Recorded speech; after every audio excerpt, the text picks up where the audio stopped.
Hello and welcome to this, the 15th and final round of the Swiss here at Grand Prix Prague. We have Marcus Angelin against Daniel Bereziu.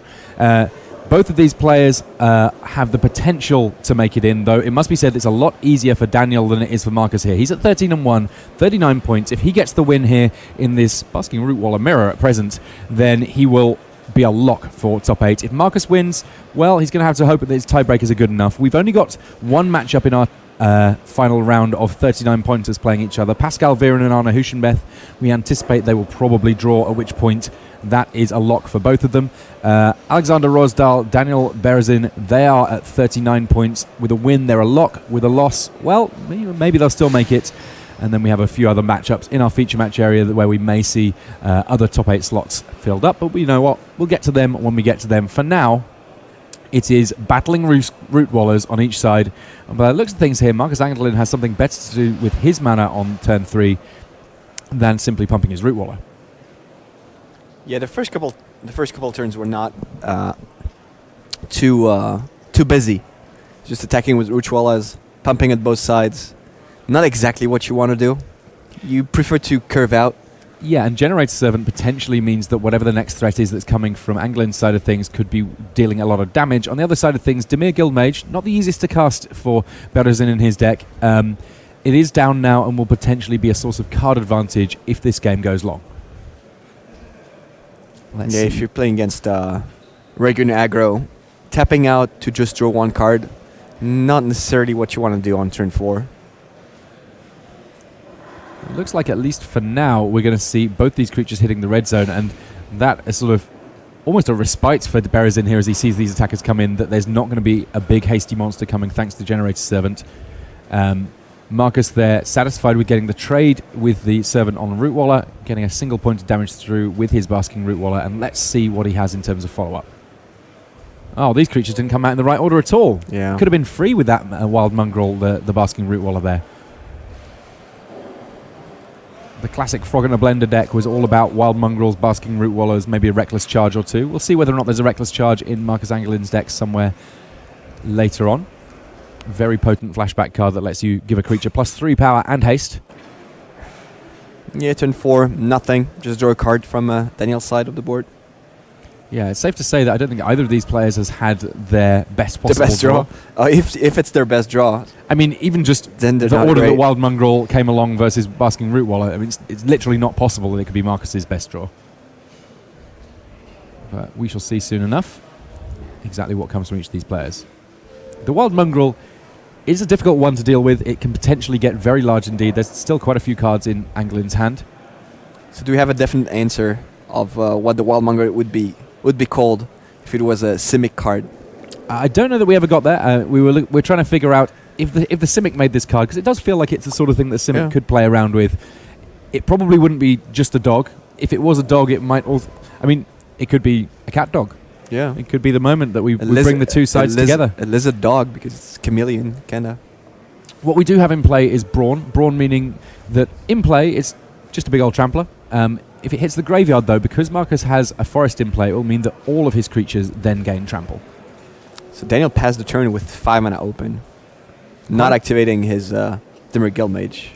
Suspicious. There's a Fire Ice in hand for Marcus here, so he could potentially kill off that Guildmage if he wishes. Depending on exactly what the cards in hand are here for Berezin, that may not work out. Interesting block here. It's only going to take one discard for this Wild Mongrel, at least in principle, to be winning this fight. There's so many different things that are screaming that Berezin must have something good in hand here. Marcus here, giving a bit of a pause. I don't think he was necessarily expecting this. Well, it can't be bad for him. I mean, just discarding one card to take care of the Guildmage can't be that bad.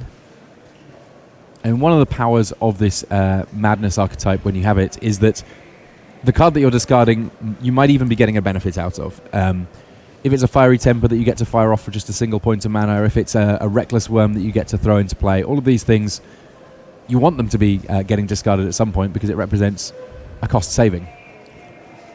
The fact that Marcus thinking as long as he is suggests to me that he's not going to be able to get too much value out of this. Just discards a land. Potentially changes the colour of that Wild Mongrel. Okay, so here's Adjust the Wind. And if that was Daniel's big play, then it's not that exciting. He's still going to be taking a bit of damage here from the other two creatures. From what is a war mammoth. Yep, and then we have Hooting Mandrills, a slightly larger war mammoth coming along and also getting hit with Just the Wind. That a much better Just the Wind target because at least there's been extra resources used up in order to be able to cast it the first time around. Yeah, I think his hand is mostly lands and treasure cruise. And Meringue River Prowler. I do like the Meringue River Prowler quite a bit. One that you can cast from the graveyard if you control either a black permanent or a green permanent. Yeah, not great in the face of, beaters. Especially beaters that can potentially all end up with trample. Well, it can't block, so... I guess that's true, yeah. So trample or not great against beaters. Okay, so here's Fauna Shaman. So now we get to start trading in creatures for better creatures, and Meringue River Prowler, a fantastic creature to discard to the Fauna Shaman because you still get to cast it from the graveyard. But as things stand, Marcus very much the one in control of the tempo of this game early doors. He's the one that's ahead on life. He's the one with the bigger threats on this battlefield. He would also not mind losing Brawn. Oh, wow, is that there's the a Vengevine in hand, so cast your Wild Mongrel, discard your Vengevine, cast some other creature, yeah, he doesn't hit have, for lots. He doesn't have that. Sad days here for Marcus. Just has to get in with the creatures that he has. A double block here from Daniel here, so yes. Even pumped that Root Waller's only able to take down one of these two creatures. Fire Ice too. Buff. Getcha. Take down the Fauna Shaman, and then the 3/3 Basking Root Waller big enough to deal with Dimir Guildmage. That was all, of course, before damage. And Daniel here drawing pretty thin.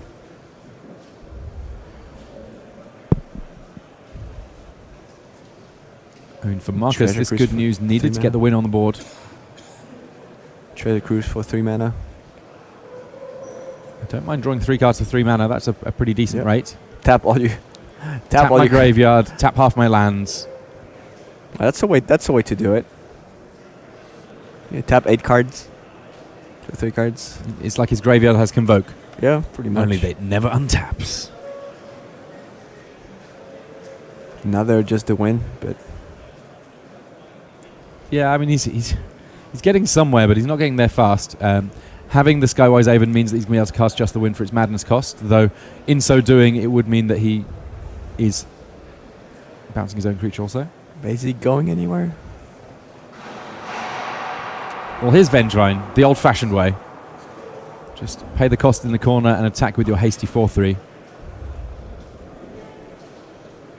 So Daniel can just stay alive here, but it's not pretty.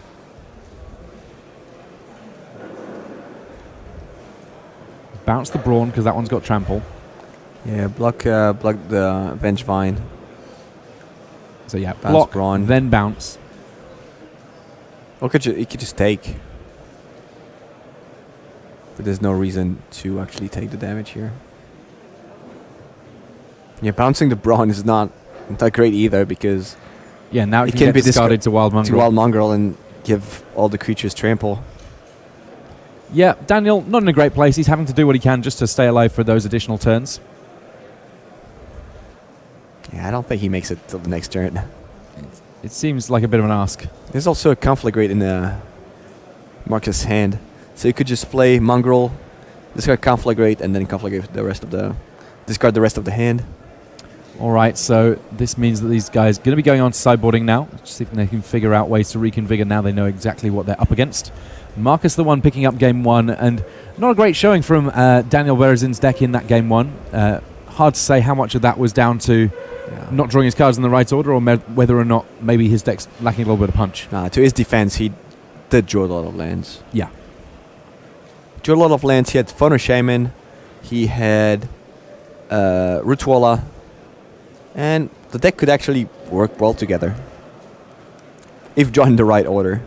Yeah, I mean, it's the kind of deck, I mean, classically, the Madness decks typically were blue-green with circular logics and so on going on. Within this format, it's less clear whether or not they're naturally red-green or blue-green, or indeed blue-red, I suppose. These are the 3 colors that have the most madness in this format. Sometimes black as well. The twins. Oh, yeah, I guess so. Scrabbler. If you got Madness could go anywhere. Could Yeah. go pretty much in any color, except for white. yeah, white is decidedly the most sane of the colors within Ultimate Masters. Each of these players just figuring out how the reconfiguration is going to go. Just a single round to go. That first game didn't take too long, so there should be plenty of time in order to square things up. Even for Daniel, who's currently a game behind, he should be able to, if he can string the right cards together, have enough time to be able to get the win here and potentially lock up a GP top 8 spot. Get one more draft in. I haven't checked the standings, so I wouldn't be able to say how likely Daniel is to make top 8 even if he loses. Yeah, I mean, on 39 points, there certainly will be a lot of competition there. There are a whole bunch of matchups going on at 36. We've got Toral Severin and Marco both. They're both at 36, and they have comparatively high tiebreakers. Likewise, Matej Kubicek against Anton Morgenstern. Both of those players on 36, again with good tiebreakers. May find that the winner there ends up just a little bit ahead of Daniel Berezin, but tiebreakers can move around. This is a gigantic tournament, one of the larger tournaments that Europe has ever seen, and that means that nothing is guaranteed if you're having to leave it to tiebreakers. All right. But if Daniel can win this, though, he will have enough points. If 14-1 is not enough to make it, then quite frankly, we've not had enough rounds on our tournament. Last little bits of shuffling going on. No, I like it.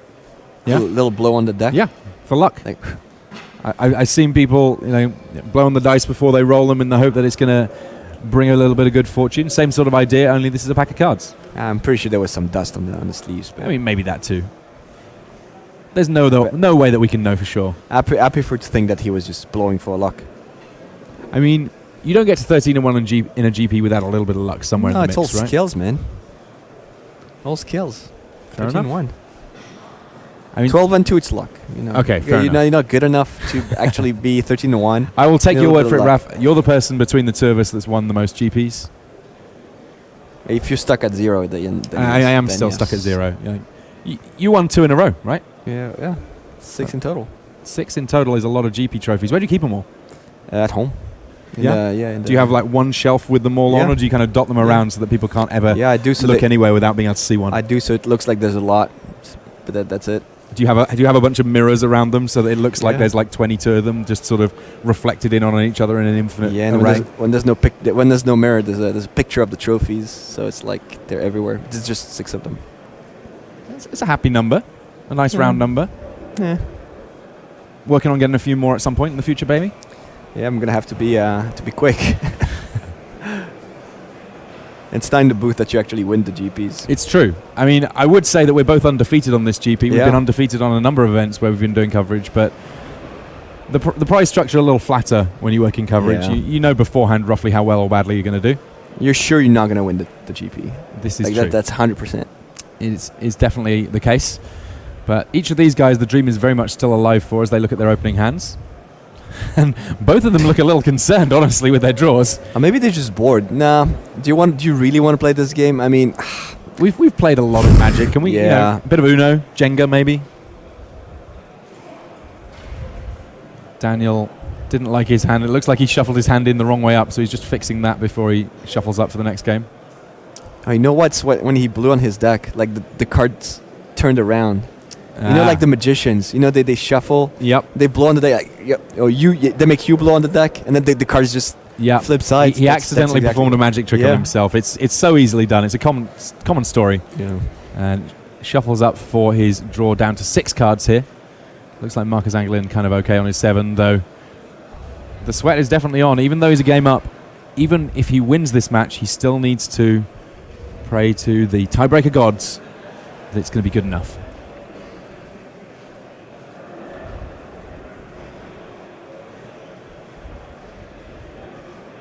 All right, 6 cards now for Daniel Berezin. What can he work with? I mean, given that there's so much potential for high-value cards in Ultimate Masters Draft, does that mean that mulligans don't hurt quite so much, or is it more that you could end up further behind because your opponent can still just go big on you? Yeah, it doesn't matter which format it is; they always hurt. Scry to the bottom, that potentially suggesting that he's looking for that land. He's got a Wild Mongrel in hand. Is their second land. All right, turn 1 Basking Root Waller. Marcus Anglin, there's he is no second consistent. land. No second land. This could be a quick game. Marcus, he knows what's going on. He's even got something to do with his mana on turn 2. So fortunate. Not even pumping that Basking Root Waller, because as it turns out, late to the party, it is the Wild Mongrel. And there's not a second land, so this looks pretty grim. It certainly does. Can Marcus put Daniel out of his misery quickly, at least? Although I guess for Daniel, if he does lose this, he's also in the tiebreaker sweat. So then the quicker he loses, the longer he's got to sit there worrying about whether or not it's going to be good enough. All right. Is it the 1-2-3 here from Marcus Anglin? It looks like it is. Sparkcaster there. Another Madness Enabler. And here's the second land, and here's the Wild Mongrel from Daniel. Let's see if he can rebuild from here. It's a pretty good blocker. Certainly is. One of the virtues of getting stuck on lands for a while. He's got a lot of cards in hand to be able to discard to that Wild Mongrel. Yeah, turning that frown upside down. Pretty sure he wishes he had a chance to play them and not to discard them to the Mongrel. Yeah, I would imagine so. But, you know, you got to find those silver linings where you can, Raf. And Marcus just figuring out what he wants to do. He's hitting his land drops each and every time. Is it a Vengevine on turn 4? I mean, it could be a Vengevine plus a few other things, depending on how he wants to sequence things. Discard one to the Wild Mongrel. Watch the Spark Spitter. Yeah, I don't mind that at all. Make a 3-1 haster, discard my Vengevine, cast a few more things, get my Vengevine back. Yeah, I can dig it. Go, doggy, go. Cat dog lizard. I like the little socks on the Wild Mongrel. Yeah. The black socks. Yeah. It's cute. He's not got any shoes, but he's dressed up otherwise. Basking Root Waller, you know, just standing proud there on his branch. Yeah, he's part of a dog cycle from Odyssey. The other dog's not quite as impressive. Patrol Hound, Phantom Whelp, Filthy Cur, and Mad Dog. Yes. Not as good. Well, I mean, on his own he represents a cycle. He can change into every colour if he needs to. That's right. So, Basking Root Waller being blocked by Wild Mongrel here. And Marcus just having a little think about whether or not he wants to spend the 2. He will, which will presumably force a couple of discards. Double Defy Gravity. All right. That's interesting. I don't know if I consider it to be good, but it's definitely interesting. And Shed Weakness here means that if Daniel wants to keep his Wild Mongrel alive, he's going to have to find 2 more cards in his hand that he's willing to discard here. This is a big ask. I mean, discarding 2 Defy Gravity is not... Yeah, Flight of Fancy. Not too hard. Can't quite make out what the last one is there. Is it Snipe? So all of this... It looks like an Ether Snipe. It's one word and it's 1 blue somewhere. Yeah, that sounds about right. I mean, this is the kind of thing that I used to love doing back when Odyssey Block was around. I'm going to put a bit of pressure on your Wild Mongrel and see how many cards you're willing to discard. Like I love those kind of mind games. They tickle me greatly. In this case, Daniel, he had lots of cards. He now has substantially fewer as he's made sure that his Wild Mongrel was able to survive against a lowly 1-drop. I mean, he really wanted his dog to fly. I mean, Flight of Fancy, Defy Gravity. Yeah, what a dream that dog had. It looked to the stars and it thought, that's for me, Mum. I'm going to fly. Look at me. I'm going to do it. I'm going to change colors. I'm going to grow. I'm going to fly. And then lo and behold, it can still a lizard it can still fly. Caused all sorts of bother. At the end of turn, Marcus is making an elemental. So this is after the end of turn trigger, which means that essentially he's going to have double Spark Elemental to attack with this next turn. Make life extra difficult for Daniel in terms of blocking. And with Hooting Mandrills in hand, discarding cards to this Spark Splitter, not even feeling like quite so much a cost because they will essentially end up being fuel for the apes when they finally get cast.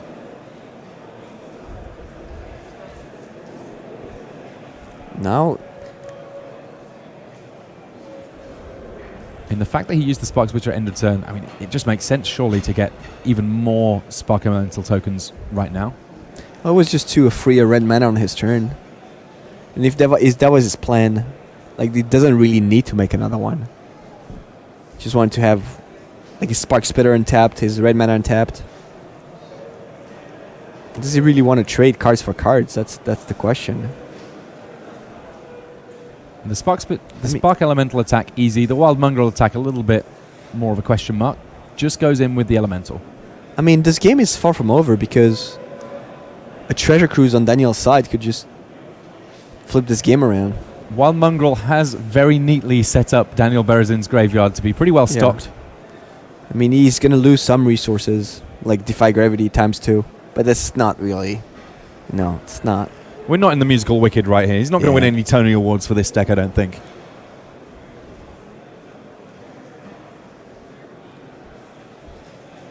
Was it Sandra Bullock in... who is it, George Clooney in Gravity? Yes, the movie? That's true. I could have said no and tried to defy you, but I chose to just go along with it. You wanted to defy gravity? Yeah, yes, and that's what it's all about, this coverage game. Here comes the Hooting Mandrills coming down the 4/4 Trampler, just adding to the woes of Daniel Berezin here, who does have a copy of Just the Wind, so blows away some apes just for now. Still no land. Yeah, this has been a rough old set of draws on Daniel's side of things. On a mulligan, kept to one lander, eventually found the second island, but this is going to be a big ask for him at this point.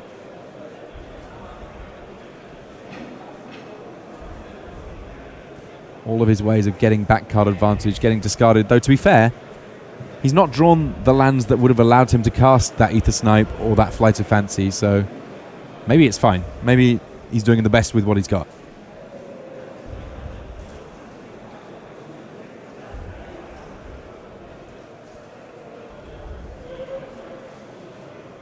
Oh man, how do you see the combo there? Looks like we might have it. Convoking from the graveyard again. Let's go searching for lands. Jump on our ship. Do you see the combo there?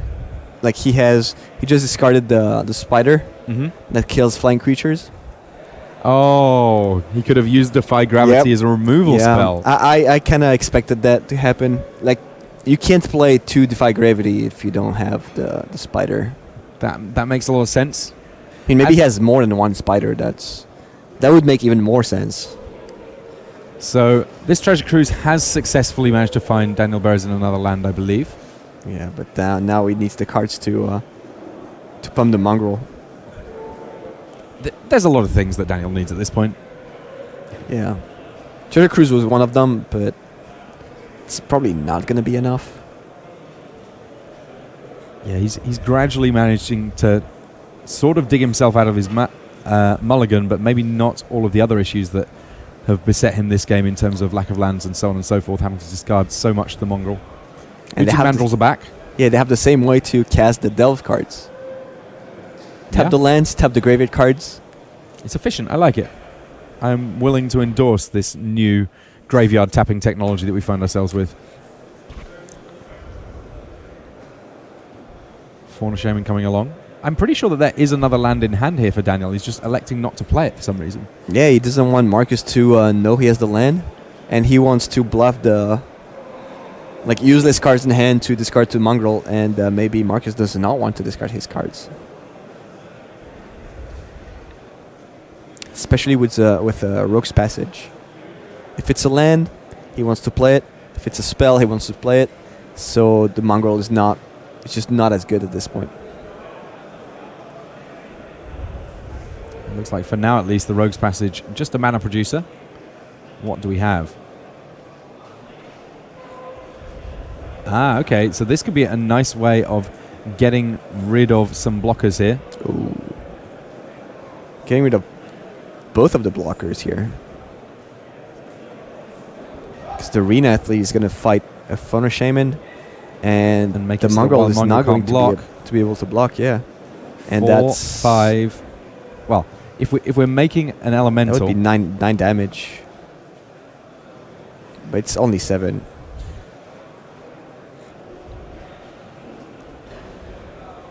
That's probably enough to put Daniel in the spot where he can't come back.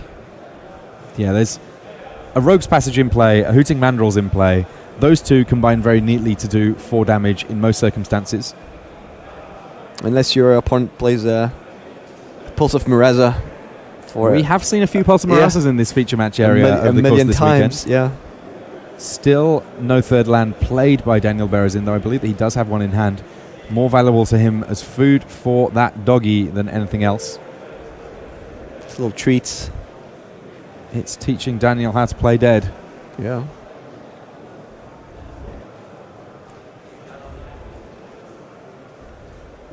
Is that the... What's your life total again? Never a happy question to hear.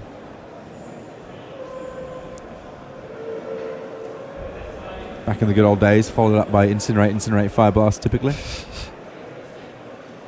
You're on 10? It's not a lot.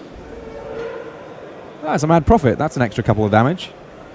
And then let's discard this and make a Spark Elemental. That's a little bit more damage. And that should be it. If that's not the handshake, then kudos to Daniel Berezin for having found a way out of this, because I honestly cannot see one for him. Yeah, that was a little painful to... Okay. Oh, look at this. That's the first Basking Root Wallers discarded. Oh, maybe just the win? Just the win would actually be pretty good. Just the win would not be terrible, but Yeah, no, that's there not is the enough, handshake. no. Little smile there from Daniel Berezin. I mean, that was among the worst draws that we've seen all weekend long. Marcus Angelin getting to the 13-2 record to at least give himself a shot at potentially making it into this top 8. Meanwhile, on the other side of things, well, I mean, both of these players, now they're going to have to sweat the tie breaks. They're going to have to wait it out until the very end of the round, until we make that announcement as to exactly who our 8 drafters are going to be, because it's going to come down to all the details of how well have all of your opponents done over the course of the weekend? How well has the overall matchups worked out for you so that your tiebreakers are just that tiny sliver higher than the other players? And there's a lot of them that are going to be on that X and 2 record. So with that, we're going to potentially get ourselves to a little bit more Magic soon enough. Do not go anywhere. We're going to have further Magic to determine who our elimination stages players will be after these messages.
Hello and welcome back to coverage of Grand Prix Prague.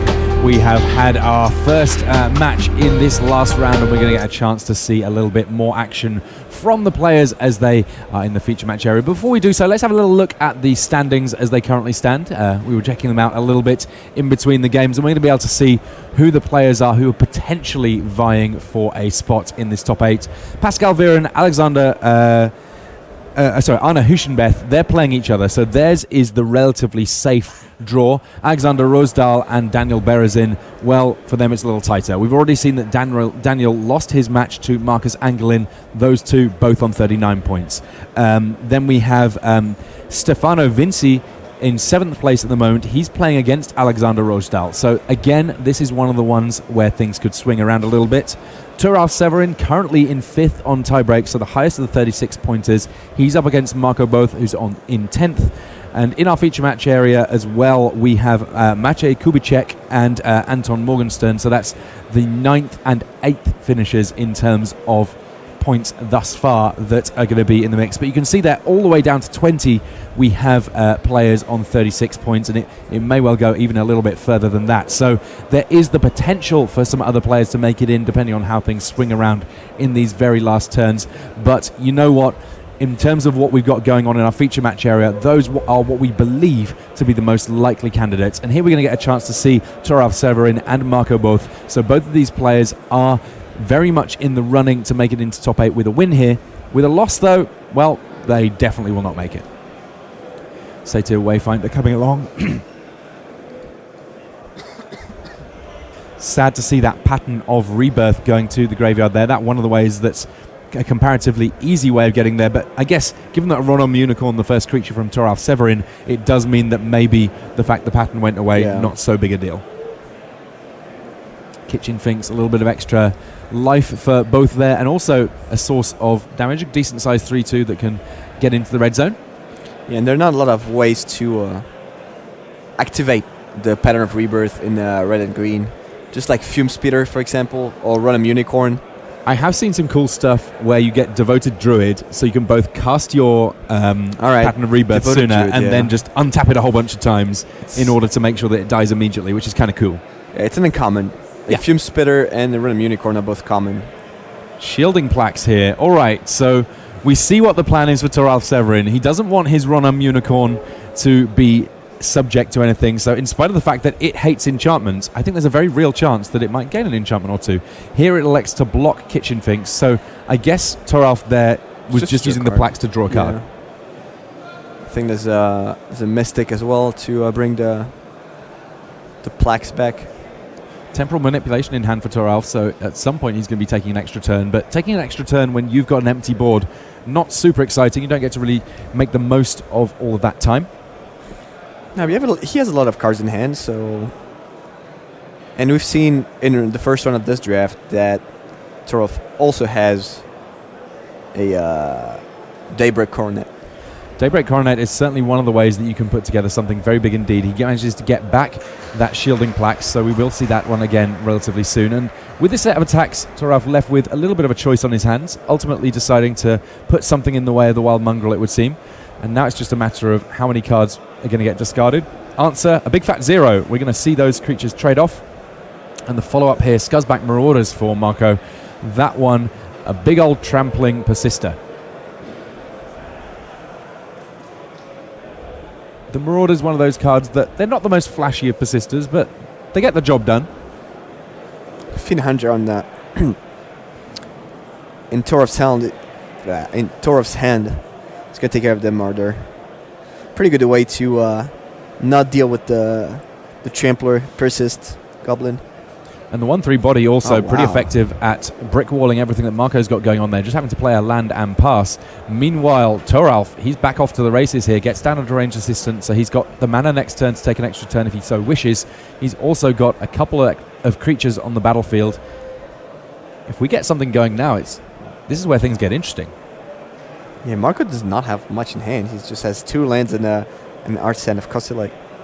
And the Artisan of Kozilek combos relatively nicely with lots of land, but ideally Marco would look to have a little bit more going on these early stages of the game. Turalf here. It's only 2 turns away. Activates that Deranged Assistant, so he's now going to be able to cast a 6-drop if he wants. Or Treasure Cruise. I mean, there's a Reveillark in hand. He could work on developing a bigger board now, and then at some point take the double turn and deal a lot of damage. Though with Marco on 24 life, thanks to those Kitchen Finks, a lot of damage is going to be what it takes. So 5 mana, Reveillark not being evoked there, just being cast. Oh, wow. Is that a Woodland Primus? Woodfall Primus coming down. Get rid of one of those lands. There's non-creature permanents getting taken away by the Primus, so a lot of persist in Marco Both's deck. Ooh, Mammoth Umbra. Oh, Mammoth Umbra is certainly interesting. The Primus has reach, right? No, it's persist. Doesn't have reach. It does not have reach. Does not have reach. I think it may also have trample. Sounds about right. I think it's just as persist. Just a 6/6. Yeah, I'm pretty sure it's just persist. Okay, the Reveillark getting stuck in here. Toralf Severin gradually working away at his opponent's life total here. Yeah, Temporal Mastery is going to be pretty good there for Toralf, who can attack for 7 DR twice. Yeah, big old burn spell effectively. Oh, you're right. Premises Trample. Okay, so Artisan of Kozilek comes along, Wild Mongrel coming along with it. A big board, but not a big board that can do a whole lot about attacks in the air here. Let's activate again. Again, a land going to the graveyard there. Wow, he can play Temporal Mastery and Treasure Cruise on the same turn. Yes. Time Walk, Ancestral Recall. All right, so we have two different formats being played at the same time here. Marco's playing, I mean, let's charitably call it Cube, because his deck's better than you see in a lot of draft formats. Meanwhile, Toralf is playing Vintage. Vintage, yeah. Where's that Cram? Or at least Vintage Cube. Where's that Coronet? Oh, the Coronet this turn would be spicy. I mean, as things stand, Marco's going to be taking a lot of damage in the air here. He's going to go down to 3.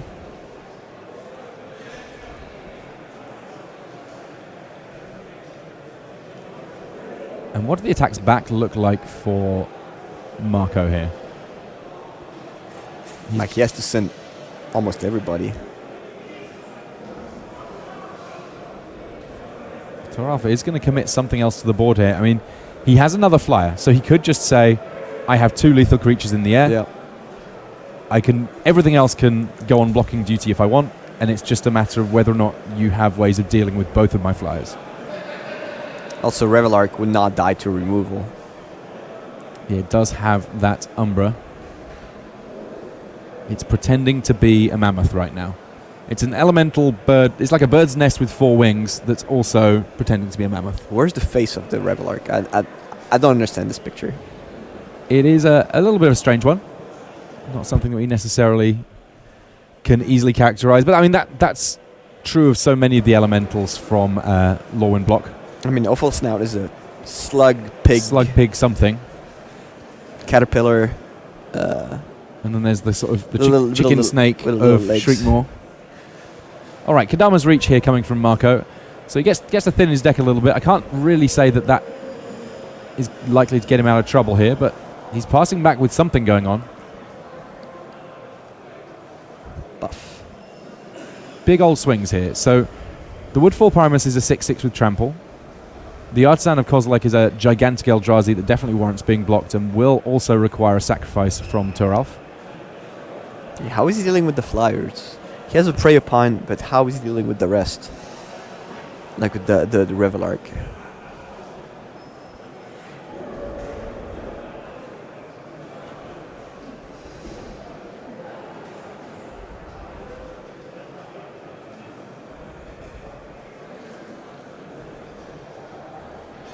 Annihilated 2 from the Artisan of Kozilek there, kicking in before we even get to blocks. Yeah, Fiend Hunter going away at this point, not that big a deal. Those Scarsback Marauders don't appear to be an especially big deal. I guess you want to play around... Oh, no. You don't even have to play around Wild Hunger. Because Marco won't be able to play it and flash it back. It would probably have been the only card that Toralf I mean, become immense? Is Oh, is that a big deal here? Actually, Wild Hunger would be very good here on the Arts End of Kostelec. +3, +1, trample. That's probably the card he wants to play around. But he can imagine that Marco does not have it since he played the Kodama's Reach before attacks. Yeah, the Kodama's Reach before attacks is a very strange one because it does feel like this is a turn where Marco has to do everything, and that play was really just setting up for later turns. If it was a play to kind of bluff what was going on... Yeah.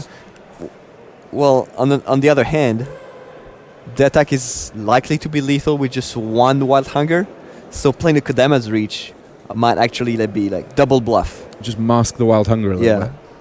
Well... Oh, sorry, make it... Yeah, I see. So yeah, now we see slightly bigger blocks going on from Toralf Severin here. Yeah, I'm pretty sure Wild Hunger with the flashback would have won the game anyway, so no need to double bluff. But yeah, this game is, in fact, over. We're going to see what happens this turn, but this is just extra... Yeah, the game is likely to be over. We just don't know on which side. No, we know on which side. They don't. Oh. Well, Marco doesn't have anything to Marco block the definitely, flyers. Yeah. I wasn't So we sure if know- Marco didn't no, in fact have a spell. No, he had a prey upon, but that's just not enough. Okay. So Toralf did pick up that game 1. We're going to get a chance to see how the game 2 plays out now. You can see things sped up a little bit here as we're fast approaching our top 8, and we are on time walk, so we don't want to delay the draft any by virtue of us catching up on these other matches. Seismic Assault there with only 2 red and no other land in hand. That's Seismic Assault, when it works, it's very potent indeed, but right now it's just getting that Reckless Worm into play a little bit sooner. No madness involved, just sacrifice the Generator Servant for the extra mana, cast it the old-fashioned way, and it has haste thanks to the Generator Servant's special ability. And now Toralf needs to figure out what he's going to be up to. I mean, there's one of the funny things about this deranged servant is that essentially always putting more cards in your graveyard with it ends up being good. It's just a matter of exactly when you choose to do so. Fiend Hunter going to the graveyard, not ideal. Man, that's so painful. Yeah. Sacrifice a Generator Servant to cast your worm just to have it bounce back. So here's a Verdant Eidolon. So you can pay a green and sacrifice that one for 4 mana. So we may see Marco again. Oh, sorry, for 3 mana. So you may see Marco again sacrificing a creature in order to be able to play his worm. At least the Eidolon every now and again will come back when you play a gold creature. Hopefully he can play something better than the worm. Okay, Mammoth Umbra on that Whirlpool Adept. So that's a hexproof, vigilant monster of a creature. Oh man, he's just short of just a little thing. Like, he would need an extra land to play his Primus and destroy the Umbra. He would need just a little land, just one mountain and another land to start doing some crazy stuff with Seismic Assault and Groundskeeper. I mean, I do like the Seismic Assault Groundskeeper interaction, but I feel like it may prove to be too slow here. Yeah, the Groundskeeper just having to jump in the way of what's going on the other side of things. Toralf Severin has done a great job of milling action cards each and every time he has used his Deranged Assistant. Finally up to 5 mana to potentially recast that Reckless Worm. Does Toralf have the counter magic now? No, he just lets that one resolve. I mean, it's an awkward state of affairs when the red-green deck does not have the biggest creature on the table against blue-white. It feels a little sad that... Oh no, Woodland's Primus is 8 mana to cast, so he couldn't cast it this turn. You need another land. He needs another land to cast it. I mean, blowing up that Totem Armor will feel pretty sweet when he finally gets there, but... In the meantime, that's... An Eel Umbra as well. So that one's got Flash. It's potentially going to be a great ambush. Also triggering Prowess, of course, so that's a lot of damage coming through. And another Deranged Assistant. Alright, so the Primus coming down here, I believe.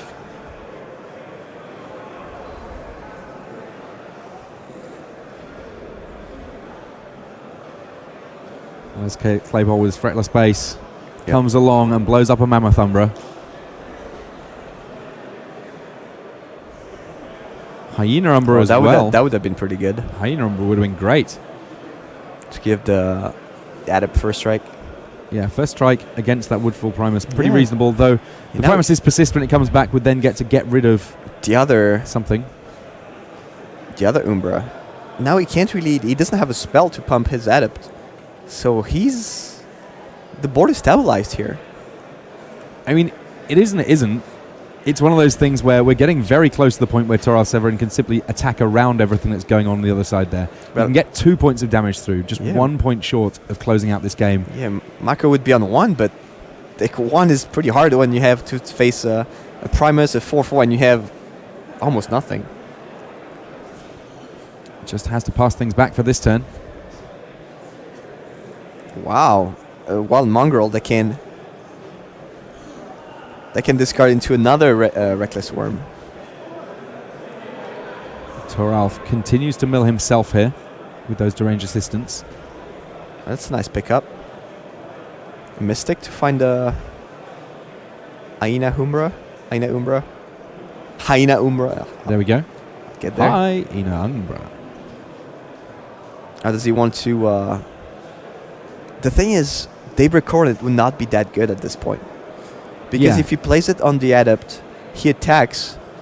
Marco can just block with the Primus, and when it comes back, he can choose to destroy the Il Umbra, and then the Coronet would just fall off. So there needs to be that other enchantment Yeah. on there. So he needs two enchantments to for it to be actually good. And as things stand, Toralf on the board in terms of life totals is absolutely leaps and bounds ahead. It's just a matter of he needs to find a way of converting here, getting those final 3 points of damage through. He's now got overlap on creatures again.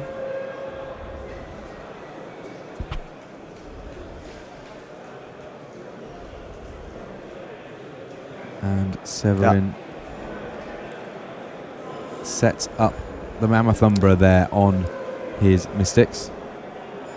Didn't he want to mill first before casting the Mystics, just in case he changes his plan?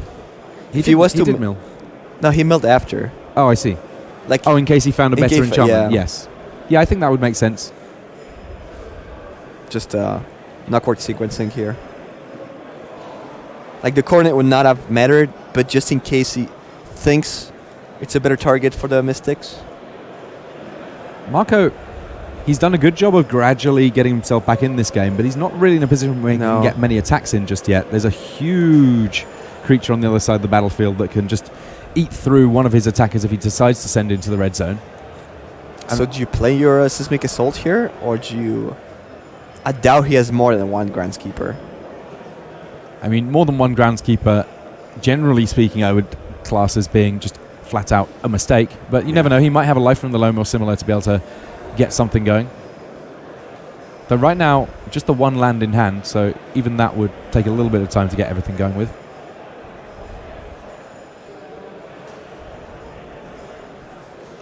We know that Toralf Severin has various flyers, but some of those flyers may find themselves cold to Seismic Assault. So actually getting through the final few points of damage here, looking a little bit trickier all of a sudden. Revelark would be good. Revelark would be good. And if Revelark dies, oh yeah, it's a soft target for... Yeah, no cards in hand for Severin, so that means that the Skyspear Cavalry will just be shot down by one of the various lands now sat in Marco's hand. he also has a Spider in hand that can take down a flyer. Yeah. I guess that the spider he might be holding back for Reviark. Yeah, just to... Shielding wow. plaques. Okay. We're gradually making the most hexproof creature imaginable. Yeah, just in case. Just attacking for... Just making sure you have a land in hand. All right, there is a lot of hexproof on Toralf Severin's side of the board, but he's not really been able to set up a set of attacks just yet that's quite achieving everything he might want to. I think he needs to play the spider, because Flight of Fancy would actually kill him. Oh, that's a good one. But I mean, that's a good pickup. If Flight of Fancy would kill him, the spider's just a reach blocker at that point. Look at this. So we've seen Parcel Marassa be good, but here it's doing something a little different to what we've seen previously, which is it's getting back a utility creature in Groundskeeper that, paired with Seismic Assault, now is a credible threat to Torolf Severin's life total. 2 mana to get back a land from the graveyard, and those lands can just get discarded whenever Marco needs for 2 damage apiece. So it's the sort of thing that each turn, those 6 lands he's got in play represent 6 points of damage that can be spread around in chunks of 2 wherever Marco needs. Torolf is actually on 4. Yeah, this is a real turnaround. Yeah, he has 6 points of damage in hand. Well, 4 in hand and 1 extra from the graveyard. And Torolf has just 1 more draw all of a sudden. Yeah, I mean, we talked about the synergy between Groundskeeper and Seismic Assault, and earlier on in the game, that Groundskeeper just had to be held back to be a blocker.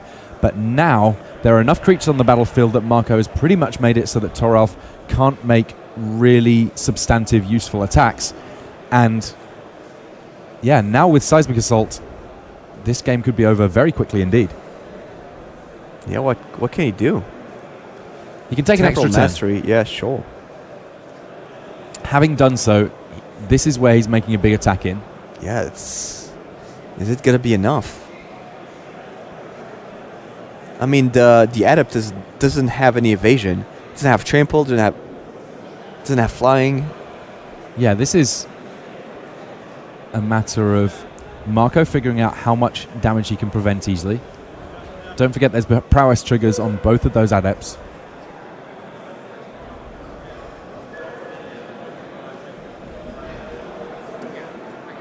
Yeah, he's on 9 as well, so it's not. And the Mystic as well has a prowess trigger. Yes.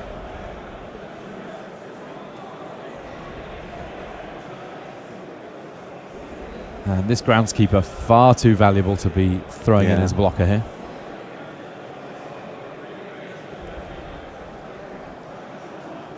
Marco here. You're allowed to do this. You can rearrange your blockers, and it's not until the point where you say, these are my blocks, that you are considered to have actually made final blocks. Yeah, you should have shot the 3-2. And he still has the potential to do that, right? Yeah, but now it's 4-3. Oh, because of the prowess trigger, yes. Yeah.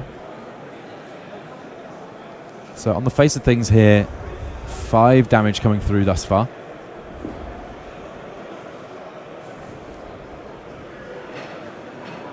And Marco, he's still got those lands in hand that he can use as removal. Absolute carnage on this battlefield.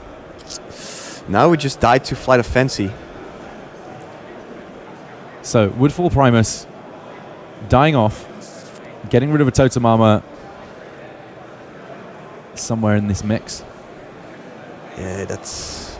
And indeed, because it was trading, I think, that means that they're also getting rid of another totem armor on the persist trigger. I don't like this. He's dead to Flight of Fancy here. He could have prevented that to happen.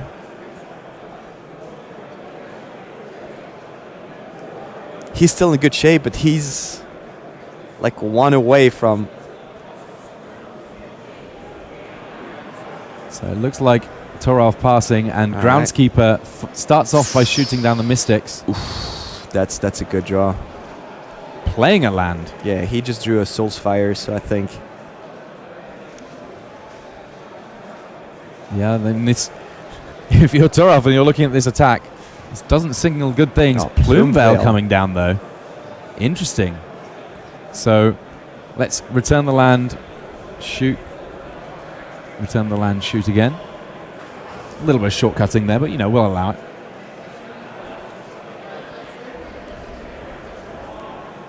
Yeah, that's 1 draw. I think the Soul's Fire is going to be able to close the game next turn, so it's Flight of Fancy or or bust.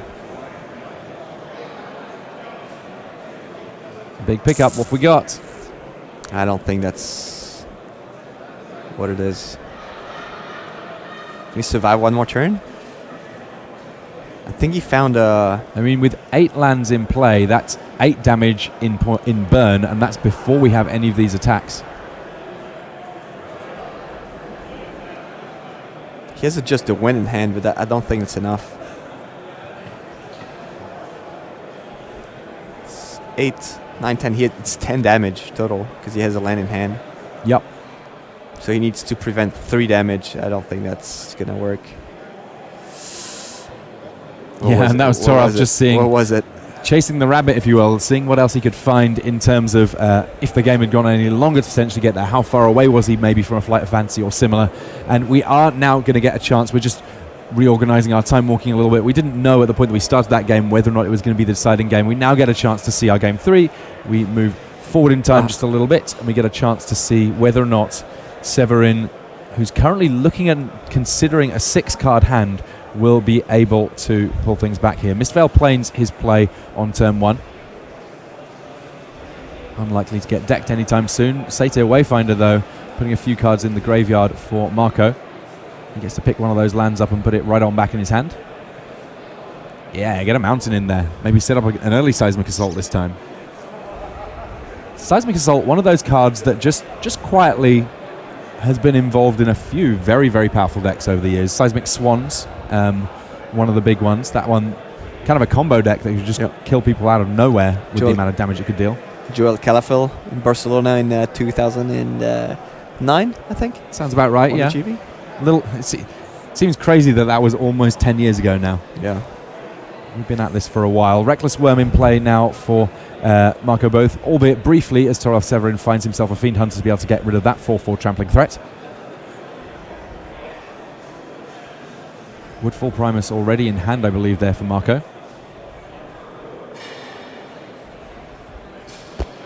Oh. All right. Pattern of Rebirth. Oh, wow. Prey Upon. Oof. That's okay, let's see what the big finish is here. Oh, if it's Scuzzback Marauders, that's not going to be good enough. Artisan. Oh, this is going to get painful. Artisan of Kozilek with its Annihilator 2. Normally, Annihilator 2, by the time that you've got that creature in play, it's not too big a deal. You've normally got a few lands you can sacrifice without it hurting too much. When you get into play at this stage in the game, it is absolutely gigantic. We've got a huge, huge creature here that 2 swings will be enough to kill Toralf Severin. Meanwhile, on top of that, it's forcing him to sacrifice permanents before he's even allowed to block. Insult, injury, all wrapped into one very scary Eldrazi. Yeah, I was saying there was no, like, 1-card combo with the Pattern of Rebirth at common in green. Well, Prey Upon is like a 3-card combo. We'll allow it. It all worked out. I mean, Prey Upon a card that you're not unhappy to run in your deck. I mean, Prey Upon now with the Artisan of Kozilek takes down basically any creature in the format. It's a very big creature getting fights with almost anything.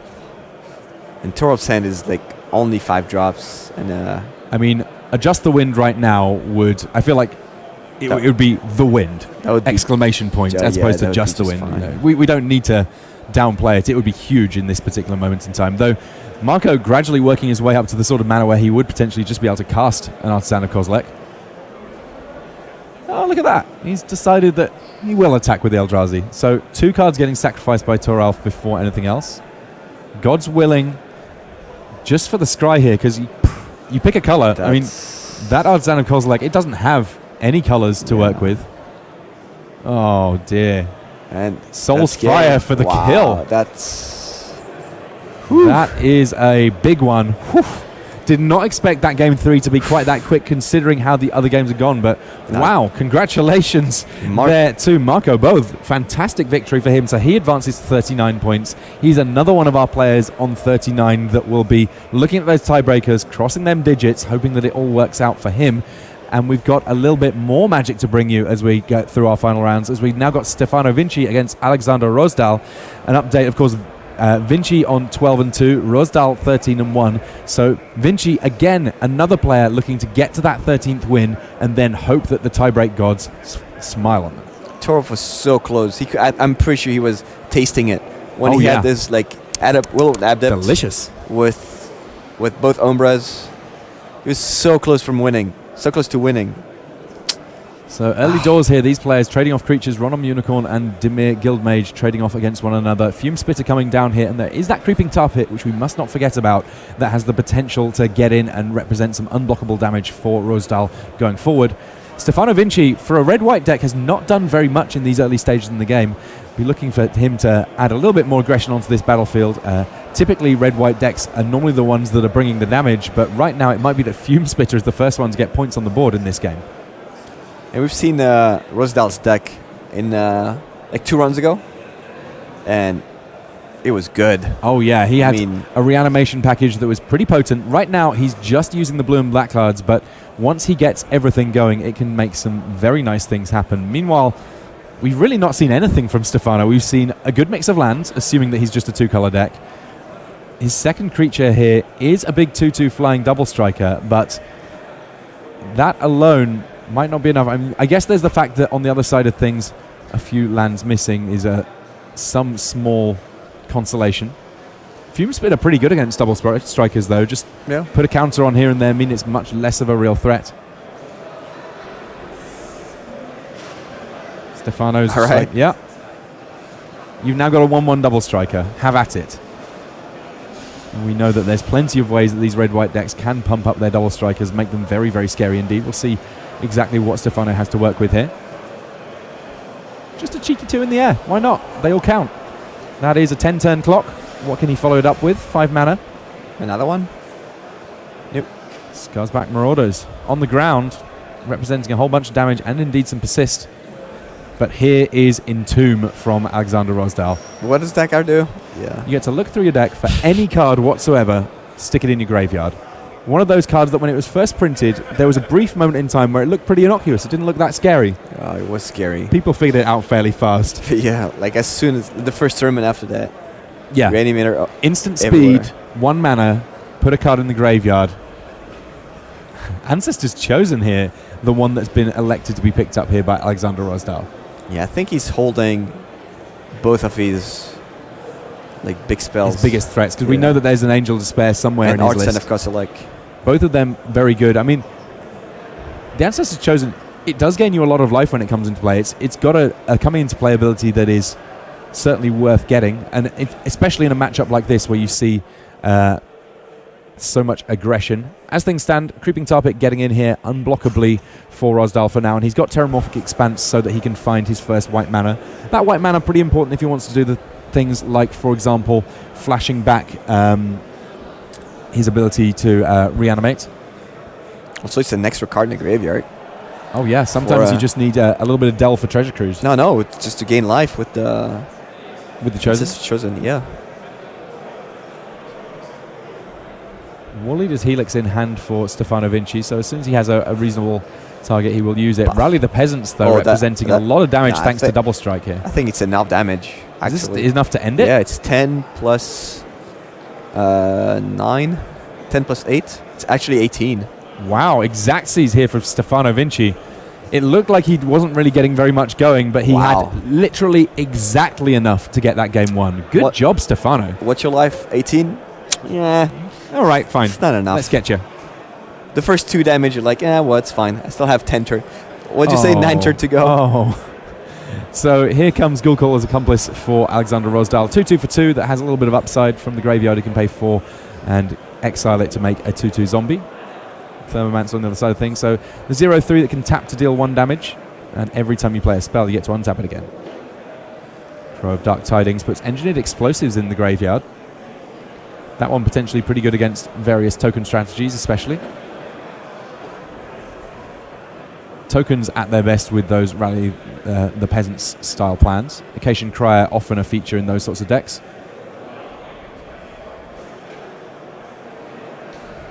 But for now, Stefano Vinci playing it pretty deep and crisp and even. Just the 2 coming in from Crow of Dark Tidings in the air as another Crow of Dark Tidings comes along. Turn to Mist and a Terramorphic Expanse going in the graveyard. So we're just going to go on quiet just for a second here because they're doing a top 8 announcement. We don't want you to get any spoilers. We'll give you the announcement soon enough. But for just one moment, we will be unusually quiet.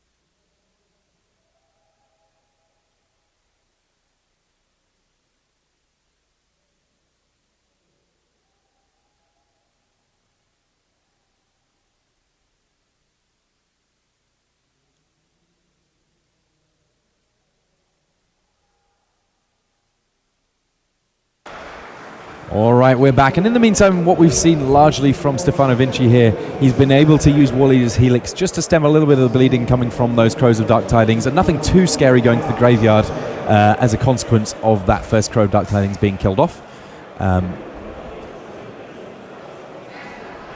Consistent blocking going on from Vinci as well. But here's Slum Reaper, so that's going to deal with one of the creatures on the other side of the battlefield pretty decisively. Stefano just gets in his last point there, where he can. He will have to sacrifice a creature to this Slum Reaper soon enough. Yeah, Stefano's hand is not so good. 3 lands and a Martyr. Yeah, still kind of working on it, but to be fair, for a large proportion of the last game, it looked like Stefano wasn't really doing a whole lot, and then he just casually found 18 points of damage out of essentially nowhere. So I'm willing to give him the benefit for now. There's those Marauders once again doing good work for Vinci here.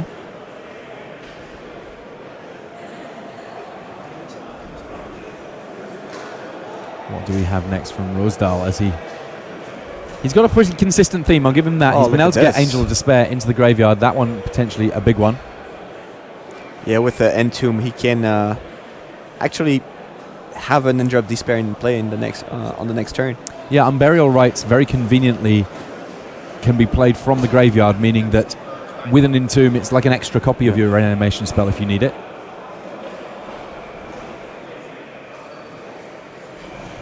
Stefano here working with the information that he has as best he can to make sure that he can get out of this one alive. For Alexander Rosdahl, even if he loses, there's the potential that he could still make it into the top 8 just based on tiebreakers.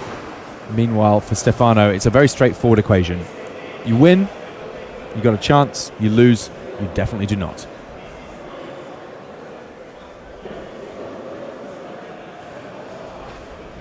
So Stefano here, what's he got going on? Okay. Deciding to push the tempo a little bit here. Tapping down what's going on the other side of things. Stacking for 8 this turn. Yeah, getting that damage.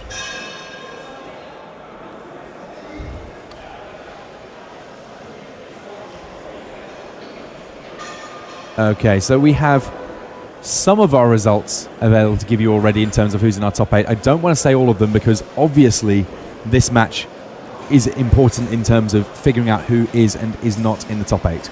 I can tell you that, you know what, Pascal Viren and Arne Huschenbeth, they figured out that with a draw they were in the top 8 and they did indeed make it into the top 8. Then in terms of other people that made it in, some of them are names that we see in the future match area, some of them are not. Marcus Angelin, he did make it.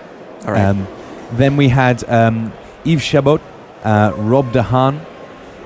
They made it in. Anton Morgenstern. The other players in our top 8, I'm just not going to mention them just yet because, as it turns out, clearly these guys, it's important to them to make sure they figured out the best line to find a win to somehow make it in. Maybe one of them made it. We don't want to give it all away just yet. We want to still keep a little bit of the mystery alive as this Angel of Despair comes along for Alexander Rosdahl to potentially set something up here.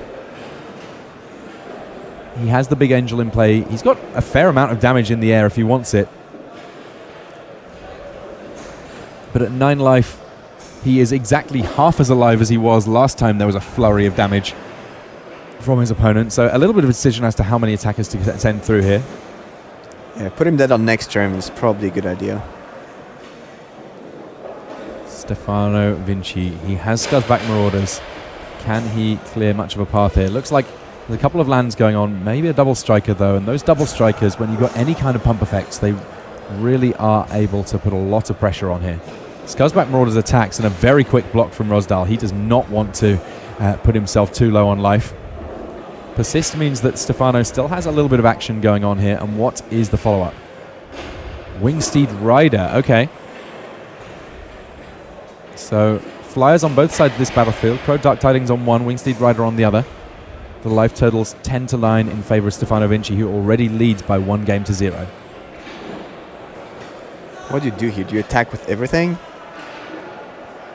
I mean, there's merit to almost all lines of play.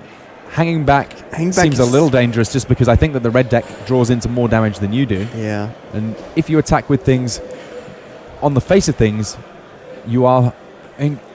when you're attacking, you're not attacking for enough, are you? No, you're taking for 8. So yeah, I don't know that you necessarily can make these big swings because there are so many ways that the swing back just kills you. This is a tough old spot for Alexander Rosdahl. Elects to kind of split the difference a little bit here. Goes in with his fly, goes in with the Slum Reaper. Why not attack with the other one? I mean, it's not like he's... maybe he's going to block. Yeah. I guess. If he has no follow-up. Oh, Revelark. Okay. That is a credible threat as a follow-up here. Do we have anything much going on? Looks like there might be a War Leader's Helix in hand here. He also had an accomplice in the graveyard to not to flashback, but to turn into a zombie. Into a 2/2 zombie. A different 2/2 zombie.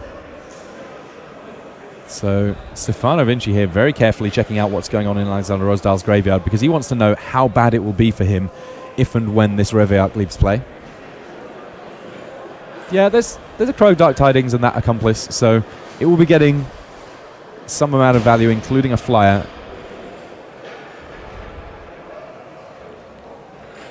Stefano would dearly love to be able to just close this game out good and easy.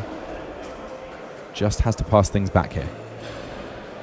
And this is the opening that Alexander Rosdahl looking for. No flyers on the other side of the battlefield. Could potentially get in for 6 in the air here.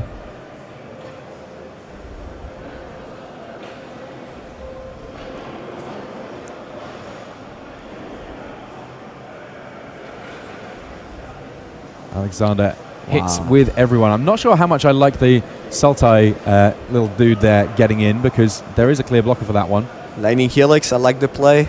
Straight to the head here. Yeah. Now if he draws the Rally the Peasants, he actually wins. Yeah.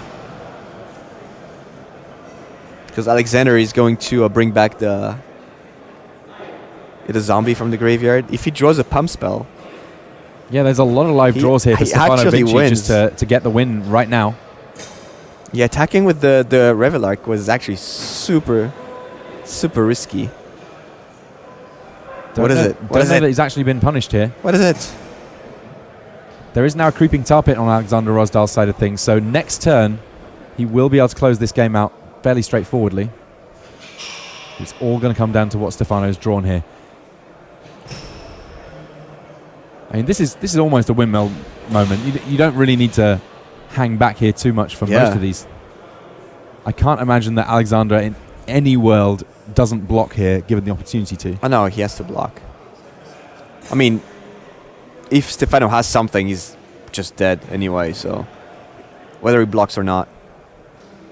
Stefano comes in, there's the block. It's only 4, so... Fire. 3 points of damage. Fiery Temper. Just do it. Just wait a little bit more. Get some screen time. Is that Reveillark? Oh! This is messy. So here we have an evoked Reveillark. Yeah, for... getting back a Wingsteed Riser. Ooh. It's the spot. That's sweet. I like it. Wow. This is a bit of a problem, all of a sudden. Oh, no, but he still has the win on the board, right? Yeah, he has the Creeping Tar Pit. Okay, we're going to a game 3. The next card was another Helix. Wow, okay. Each of these players has got a win on the board.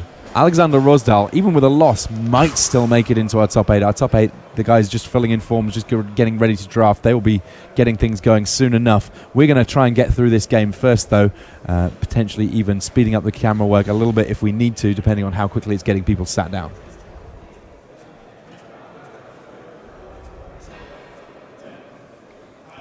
So one thing that's worth knowing, of course, is that all of the 39 pointers, because it works out that there are actually, there's 14 of them this event, because they all got the record needed to potentially make top 8, we have 14 players that have qualified for the Mythic Championship in London in April of this year. Hopefully you guys will come visit me in London for that one. It's going to be a fun one. Fume Splitter coming down here for Alexander Rosdahl. So Alexander, the one that's getting the early threat onto the battlefield. And we have seen it be pretty relevant in this matchup. Wingsteed Rider on the other side of things.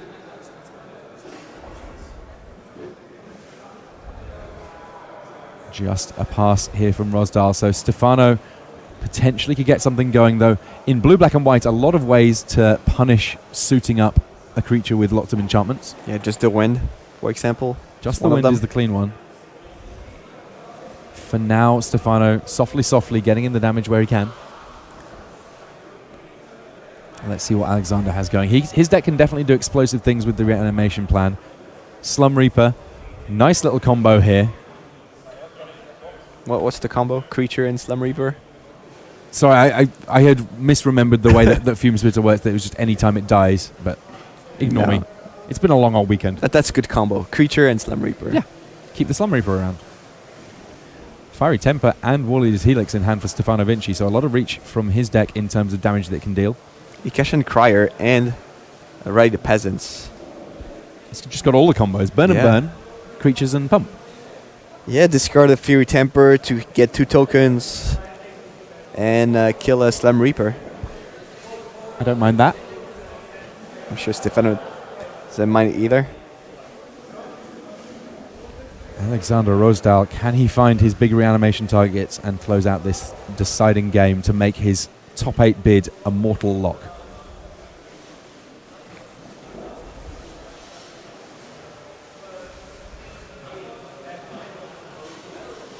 Somewhere between 0 and 2 of these players making it to the top 8. If Alexander Rosdahl wins, he's just in. If Stefano Vinci wins, we've got 2 more players that are at the 13 and 2 mark, and potentially both of them could miss on tiebreakers. As previously mentioned, 39 points goes all the way down to 14th place. So this by no means a guarantee for either player, as we see Entomb here putting Unburial Rites in the graveyard. Main phase. Sometimes you just get it done. Frantic Search. Oh, wow. That's... Sometimes you just really want to kill an Acacian Crier. That is one of the most unusual uses of Unburial Rites that we've seen ever, potentially. Yeah, sometimes you just have to kill it. Well, if your hand doesn't deal with 1/1 creatures, I guess you have to do it. I don't think that Stefano is going to mind too much that he doesn't need to worry about the Unburial Rites line that Alexander Rosdahl deck can run with now. He's going to continue just getting in for a cheeky 2 here and there in the air with that Wingsteed Rider. If he needs to, he's got a Warleader's Helix to deal with Slum Reaper, at which point he's ahead on life, he's ahead on the board. His hand is stacked as well.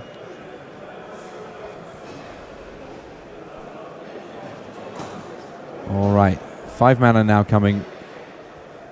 Spell Mastery is not achieved, even, so this is just a straightforward removal spell of a creature that's already done a fair amount of damage to that life total over on the right-hand side of our screen here. And here's Young Pyromancer.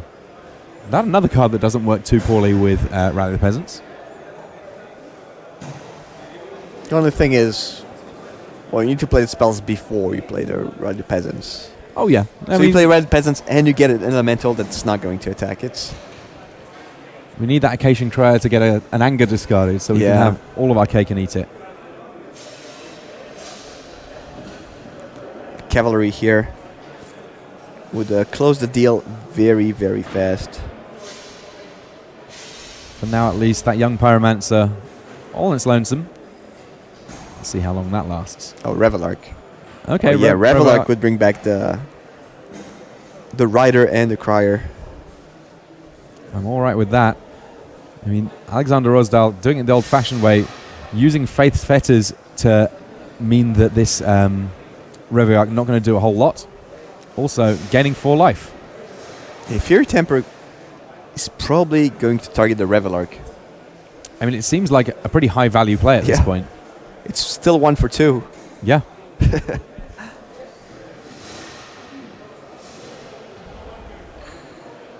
Stefano Vinci. When he looked at his hand at the start of this game, you get the little butterflies. They're like, all right, this I can work with. This might do it. It's usually the games you lose when you do that. Like, and at the end you're like, how did I lose this game? My hand was so good. I try not to think like this.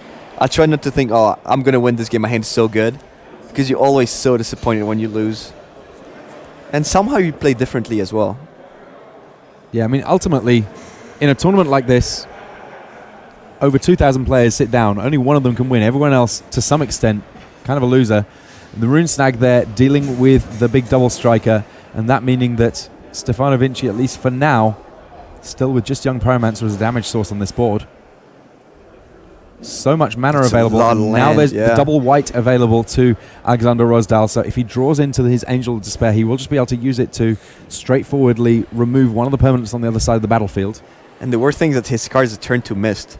So when Stefano is going to target his Revelark to kill it, turn to mist is now going to be an option. No, turn to mist is a terrible card against look at this. An opposing Revelark.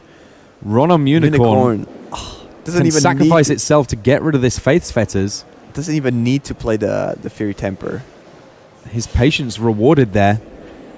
Instead, he just gets to attack in for 6 here, putting Alexander Rosdahl to 8. And of course, a Fiery Temper in hand could mean that this is over very quickly. So rally the Peasants here. That's an extra 4 points of damage. Generate a token as well and set up next turn for a lethal set of attacks. A lot of different things for Alexander Rosdahl to have to answer here. Turn to mist on Young Pyromancer. I mean, that's essentially just 2 life saved here. It's 4. 4 life saves. Oh, apologies. Yes. Yeah, that doesn't fix the problem. No, the problem very much still extant. There's going to need to be something gigantic off the top here for Alexander Rosdahl if he's not going to have to just rely on tiebreakers for this top 8. There's the handshake. There's Stefano Vinci. He is victorious now, and now we get a chance to go back through our full top 8 and get a feel for everyone that we have in our feature match area getting ready to draft here. So, Pascal Viren in number 1 sleeve. That one knew about. Arne Huschenbeth in 2. Marcus Angelin in 3. Then we have Alexander Rosdahl. He made it in the 4th place in spite of having picked up that loss. Easy game. And you know what? Stefano Vinci made it in as well. Both of those players in that match were able to make it in. Then we had Anton Morgenstern, then Yves Chabot, and then finally Rob de Haan. 8 players in our top 8. We get to see just how far down all of those 39 pointers went. Everyone all the way down to Nenad Bulat will be qualified for the Mythic Championship in London in April. Fantastic performance by all of them, but of course only 8 of them can make it into the final Ultimate Masters draft of the weekend. That is going to be our elimination stages draft, which will finally lead to our top 8 turning into a top 1, our Ultimate Master here in Prague. Do not go anywhere. We are going to have plenty more for you in the form of our elimination stages happening very shortly indeed. It's been a fantastic tournament thus far. Very, very excited to see how these players use what they've learned over the course of all of the rounds of this weekend to influence what they choose to play with in these final elimination stages. You can see our tournament area clearing out, where previously there were over 2,000 players in this event, one of the biggest events that's ever been in a European tournament context. Now just 8 players remaining, and we're going to get a chance to see exactly what it is that they've got to go with. Raf, it's been quite the ride, and there's still 3 rounds to go, and indeed a whole bunch of picks. More magic after these messages.